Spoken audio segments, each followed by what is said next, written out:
Now let's look at variational autoencoder in more detail.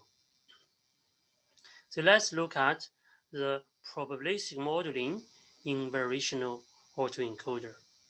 Start with an input image.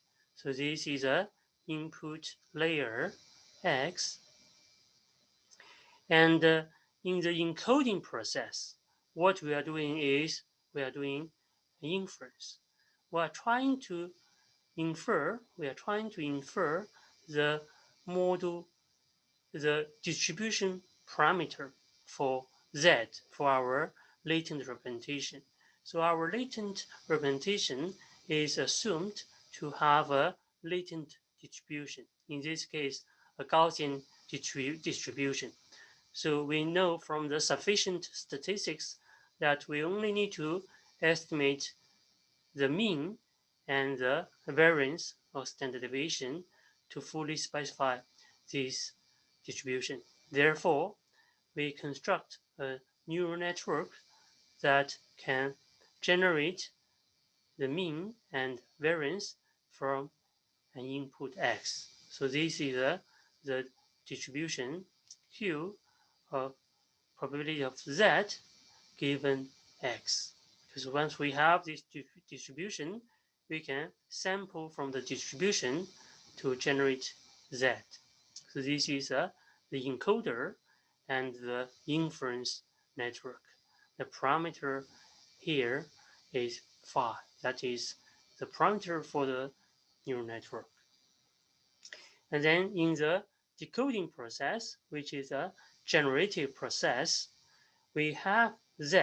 We have the latent variable Z sampled from the distribution. Then we pass through a neural network so that we can generate the parameter for an in distribution for X. And then which is this P probability of X given Z. And the parameters for this neural network is theta. And then from this distribution, we can sample an output, which is reconstructed image for the input image. So in the generative modeling in variational autoencoder, we are going to do the Bayesian inference and start from prior distribution. Right? Suppose the prior distribution for Z is like this, then we need to sample from this prior distribution to get a Z. And then we sample from this likelihood, the probability of X given Z to obtain an X. Right? So this is our generative model. Right? We generate X from Z. And the parameter here is a ground truth. Let's say that's a true theta. So we want to estimate the true parameter theta for this generative model. Right? So, but we need to represent this model properly. We need to represent that probability properly.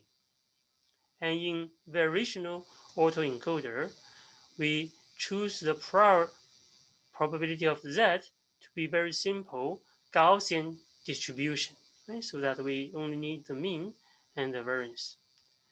And but the likelihood, the probability of X given Z is complex, and we cannot just model it as Gaussian because it's a complex function that can generate an image, right? So therefore, for this complex function, we use a neural network to model it, right? So that is the decoder network, right? So the decoder network models the likelihood given Z generates X, right? So that models the likelihood. Now let's look at the evidence, which is the marginal likelihood, the probability of the input x. So we can write it from the base rule. We can write it, write the marginal likelihood as is. So we need to marginalize z to do integration to get the probability for x. We know that we use a simple Gaussian distribution for the prior of z, and we use a decoder network for the likelihood over here. But how to do this integration? And this integration is basically intractable to compute. So that is a challenge. And then let's look at the posterior. The posterior can be written in this way. We know that we have modeled the likelihood using a decoder network, and we model the prior using a Gaussian distribution. But how about the evidence?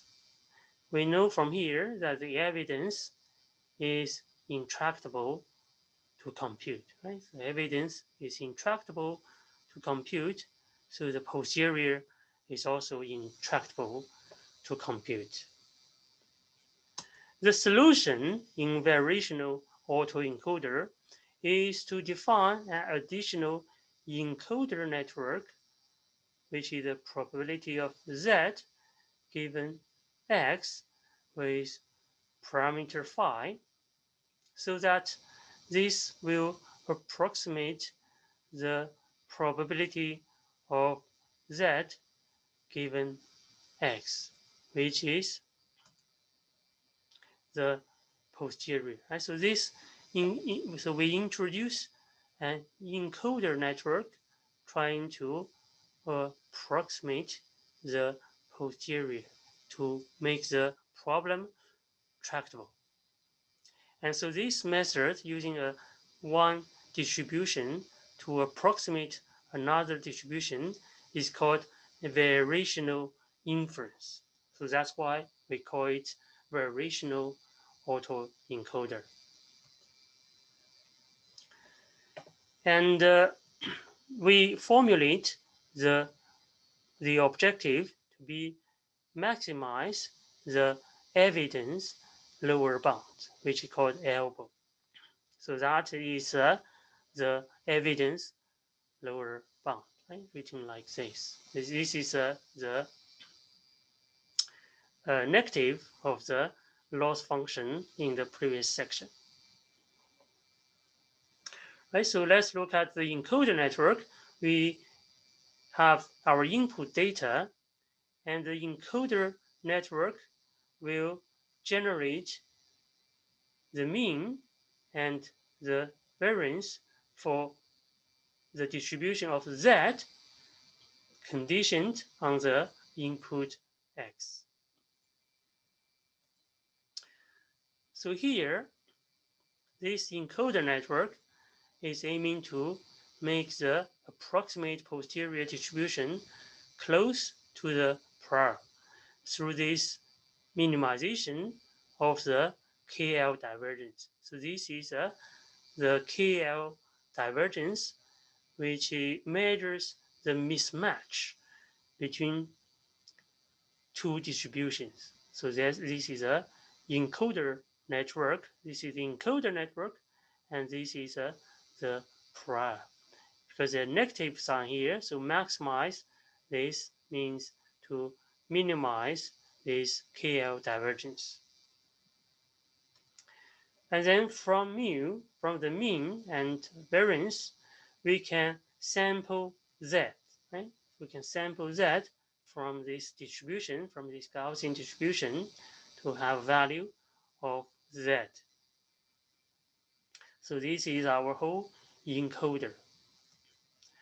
And then we, starting from z, the sampled z, we can pass through a decoder network to generate the mean and variance for x conditioned on z. Here, obviously, we are using Gaussian distribution for x as well. So that's why we need only mu, the mean, and the variance. You can use other distributions as well. And then from this mean and the variance, we can sample x, and sample the x conditioned on z to obtain a reconstruction. And then here, we are trying to maximize, so our optimization, our autograd will optimize, trying to maximize the likelihood of the original input being reconstructed. So that is the log likelihood. We want to maximize the likelihood. So this is a maximum likelihood estimation, right? So maximize the likelihood means to minimize the reconstruction error. So that is the objective we are trying to optimize. We are maximizing this error and minimizing the negative of this error. So to use this variational autoencoder, we can generate data. So in the generative mode, we sample Z from a zero mean and unit variance Gaussian distribution to sample Z. Then we pass through it to our already learned decoder network to generate the parameters for the distribution of x conditioned on z. And this will generate an reconstructed input over here. Right? So we use this decoder network to sample z to generate a parameter for x and then sample x. So here is one example of where z is 2D, right? So z is only two-dimensional. We have z1 and z2, and we can see the learned latent representation have very nice manifold structure, right? So you will do this in your lab, right? So by varying this regularly, varying the latent representation regularly on a grid, we can observe very clear manifold structure in the digit image. Another example is face generation.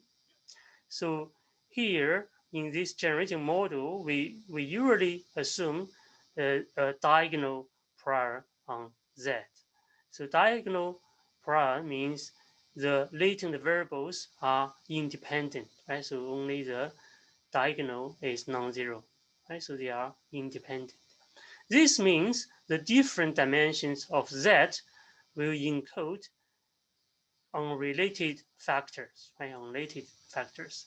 And we can try to interpret the factors of variation. For example, for this face generation, face modeling, where we use a 2D latent representation, we can clearly see that one of the factor is the degree of smile, right? So the degree of smile.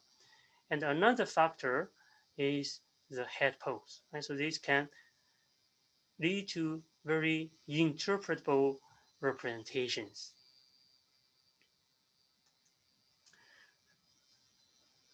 So in terms of the typical machine learning ingredient, so nothing new here because the nothing new over here. Right? So the data are still, we still go through the same process. The models are still neural network model. And hyperparameters are the layers, the number of units. And if you use convolutional neural network, the kernel size, and the parameter are the layer weights and bias. But what's unique here is the evaluation metric, right? The loss.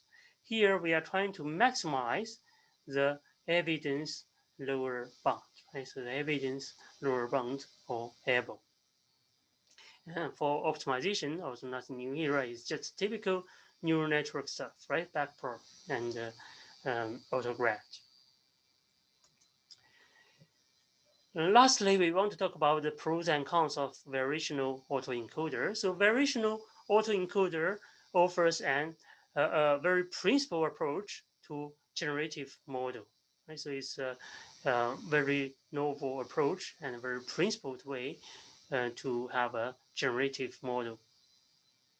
And it can infer the probability of z given x. Right? So this can lead to useful feature representations. For example, very interpretable representations we have seen in the example of face generation. So we can use this feature for other tasks, right? So this is basically representation learning.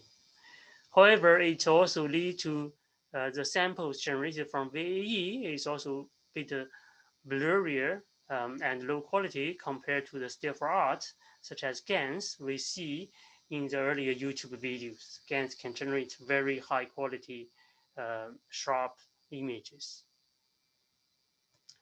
So that's all. Again, I thank many researchers sharing their slides. I make use of their slides with some modifications. And you are suggested to read the PRML book, section 3.3 on Bayesian linear regression, and also look at the two courses which covers generative model in more details.